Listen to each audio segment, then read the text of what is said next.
Bonjour, bienvenue dans Mobility TV, c'est l'interview Starting Block avec aujourd'hui Bruno Mendes da Silva. Bonjour. Bonjour. Vous êtes le cofondateur de X Technologies, on prononce bien X. Exactement. H-E-E-X avec Étienne Boutan. Vous étiez le fondateur de Greenlux Car. Exactement.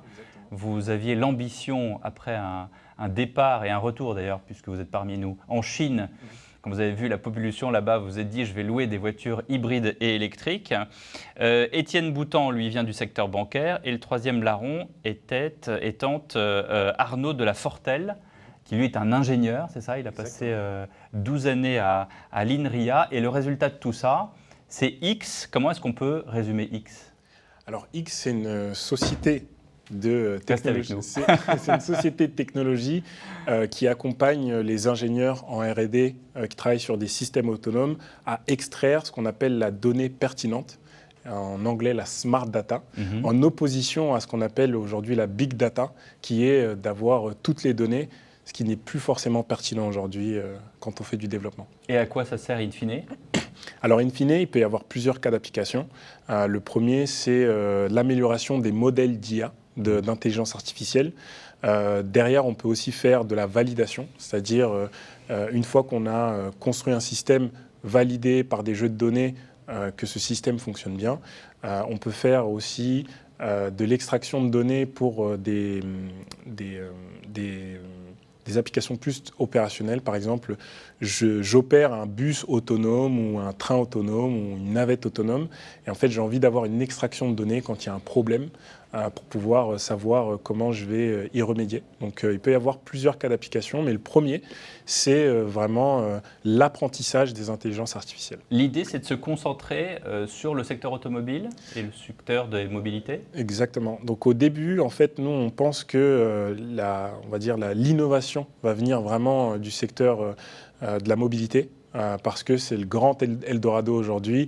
On a des millions, voire des milliards de véhicules qui vont être remplacés dans les 10, 20, 30 prochaines années. Et en fait, il y a vraiment une opportunité justement de mettre en place des nouveaux systèmes qui vont permettre d'avoir plus d'intelligence dans les véhicules. Et pour ça, en fait, il faut des outils comme le nôtre pour pouvoir extraire les bonnes données, améliorer les intelligences artificielles ou les services.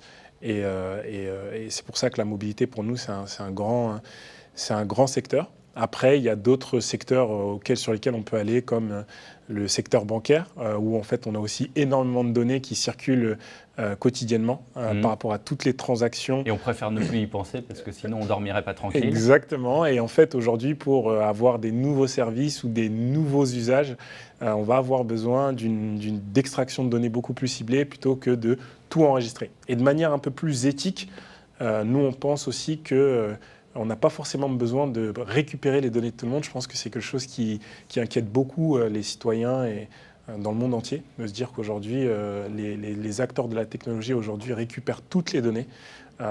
Se dire qu'on est capable d'avancer encore mieux avec simplement les données ciblées. Qu'est-ce que c'est une donnée ciblée par rapport à toutes les données?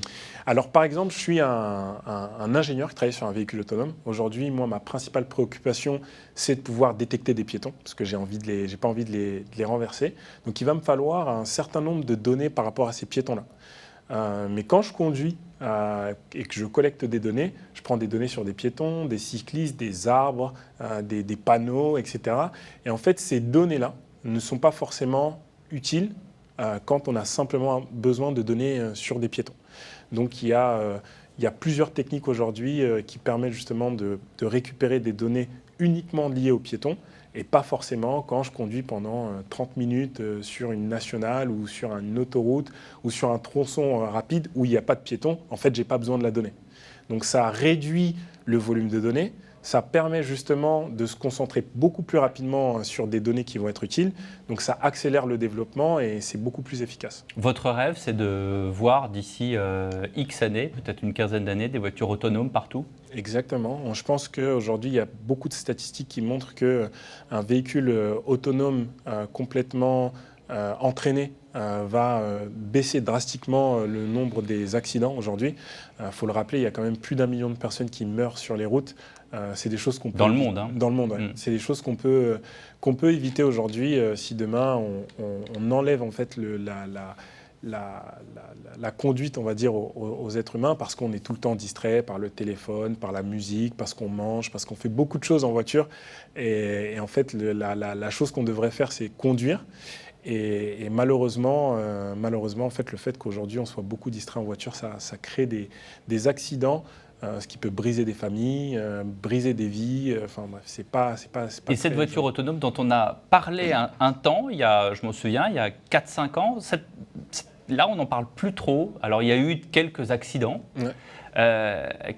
À votre avis, on va très vite en reparler ou est-ce que c'est un sujet tabou sur lequel les constructeurs, avec votre aide, avec justement l'aide d'équipementiers, avancent tout doucement jusqu'à un jour nous dire bah, tiens, voilà, ça y est, on est prêt? Comment ça se passe? Alors le véhicule autonome, comme on le connaît aujourd'hui, il a vraiment commencé en 2009 avec le projet voiture autonome de Google. Ensuite, il y a eu un emballement entre 2009 et 2015 où il y a beaucoup de startups qui se sont créées, beaucoup d'argent qui a été investi. Et il y a eu des annonces qui ont été faites qui disaient qu'on allait avoir notamment la présidente de General Motors et le président de Ford qui disaient qu'en 2020, il y allait avoir des véhicules autonomes partout aux États-Unis. Malheureusement, on est arrivé en 2020 et ce qui est arrivé, c'est le Covid et pas les véhicules autonomes. Ouais. Et en fait, il y a eu une décorrélation entre les dirigeants de ces entreprises et leurs équipes techniques qui en fait n'étaient pas du tout synchronisées sur en fait, l'arrivée de la technologie. Donc comme il y a eu cette déconvenue-là, en fait on a un peu mis le sujet un peu sous le tapis. Cela dit, c'est un grand sujet parce que pour faire la voiture autonome, il faut une voiture qui roule toute seule avec des capteurs, comme vous l'avez dit, il faut qu'elle communique avec les autres voitures, il faut qu'elle communique avec tout ce qui passe, y compris les piétons, et il faut qu'elle communique avec la route. Donc, et puis après se posent les questions des assurances, de savoir qui paye si jamais il y a un accident. Exactement. Et j'ai l'impression que personne n'est pour l'instant totalement d'accord sur le sujet. Exactement. Donc en fait, là aujourd'hui, je pense qu'il y a un peu d'humilité sur ce secteur-là. Il y a une consolidation, donc il y a des startups qui ont racheté, des grands groupes qui ont racheté des startups qui ont fusionné ensemble. Donc c'est assez classique en fait dans des grands cycles technologiques où vous avez une grande hype à un moment donné où ça monte et en fait à un moment donné, dès qu'on arrive au pic, ça retombe un peu comme un soufflet et après on arrive sur un plateau où généralement c'est là où se consolide vraiment la technologie et on pense que nous ce plateau-là il va arriver d'ici 1-2 ans, parce qu'on va avoir ce trou entre 2020 et 2024 où le sujet sera moins un sujet qui sera au devant et à partir de 2024, je pense qu'on reprendra. Du coup, l'avenir très proche pour vous, c'est lequel? Alors nous, l'avenir très proche, c'est justement de consolider nos relations avec les acteurs aujourd'hui du véhicule autonome. Ça ne veut pas forcément dire, c'est pas parce qu'on n'en parle pas dans les médias que justement il n'y a rien qui se passe. Je pense qu'il est bien qu'on évite d'en parler trop si la technologie elle n'est pas vraiment prête. Mais nous aujourd'hui, en tout cas en tant que professionnels dans le secteur, il n'y a pas forcément une baisse justement de l'activité. Il y a juste en fait un repli sur la communication parce que même si vous avez été repéré comme une pépite, j'imagine que vous êtes encore prêt à lever des fonds et à vous agrandir. C'est en exponentiel. Ouais. Donc nous on a créé la boîte il y a 2 ans. Donc on a été accompagné par des premiers investisseurs sur une levée de fonds de 1,5 million. Là, on est en train de préparer une deuxième levée de fonds, plusieurs millions d'euros, qui va nous permettre justement de mieux structurer notre équipe. Là, aujourd'hui, on est une vingtaine, mais on pense qu'aujourd'hui, pour pouvoir opérer en Europe et aux États-Unis, il faut qu'on arrive à une taille d'une 40aine de personnes pour pouvoir développer et subvenir aux besoins de nos clients. Donc nous, l'avenir proche, c'est vraiment de continuer sur ce développement-là, continuer à décrocher des contrats avec des développeurs de systèmes autonomes. Donc des équipementiers. Des équipementiers, des entreprises technologiques, parce que le véhicule autonome, c'est un assemblage de beaucoup de technologies. C'est technologie pour rouler, mais c'est aussi technologie pour détecter, etc. Donc voilà, donc pour nous, on va dire que l'avenir est vraiment, on va dire, bien. Merci beaucoup Bruno Mendes da Silva, cofondateur de X Technologies.